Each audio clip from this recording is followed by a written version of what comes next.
அந்த காலத்தில் நிலவு என்ற ஒன்று இருந்தது. அது ஒளியை கொடுத்தது.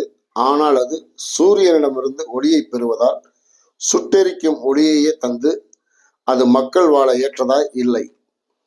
அப்போது பூமிக்கு வந்த பொறுப்பாளர் அதை குளுமைப்படுத்த என்னென்னவோ முயற்சியில் இறங்கினார். ஆனால் விஞ்ஞான ரீதியில் இடமே இல்லை.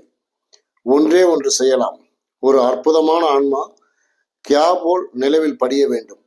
அப்படி படிந்திருந்தால் 350 வருடங்கள் கழித்து அந்த சுட்டெரிக்கும் ஒளி குளிரை தரும் என்று சினிக்கும்பே வாடியா கூறியது.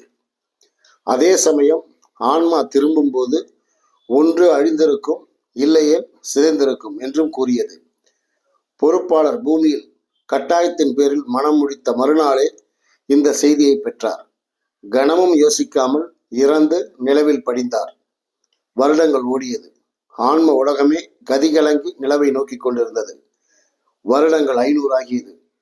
குளிர் ஒளியை நிலவு சிந்த ஆரம்பித்தது.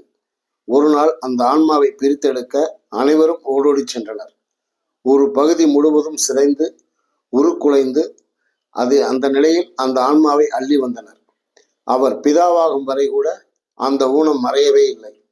கியாவின் ஒளியையே முதலில் ஒளிரச் செய்த அந்த வலிமை கொண்ட ஆன்மாவின் பெயரையே தேவர்களும் மூவர்களும் இந்த மனுக்கியாவிற்கு சூரிய பகவான் என்று சூட்டி மகிழ்ந்தனர். அந்த பகவானை காலையில் எழுந்து தொழுதே ஆக வேண்டும் என்று மிரட்டியவர் நம்பூதிரி. அதேபோல் கைலாயம், வைகுண்டா, கைலாஷ் இவை லூசுக்கி என்ற கியாவோடு தொடர்பு கொண்டது. பொறுப்பாளர் காவல் பணியாளன் சிவன் தன் முந்தைய பிறவியில் கைலாஷாக அவதாரம் எடுத்து பூமியில் அசுரகுணம் கொண்ட அரக்கர்களை கொன்று பொறுப்பாளர்களை காத்தார்.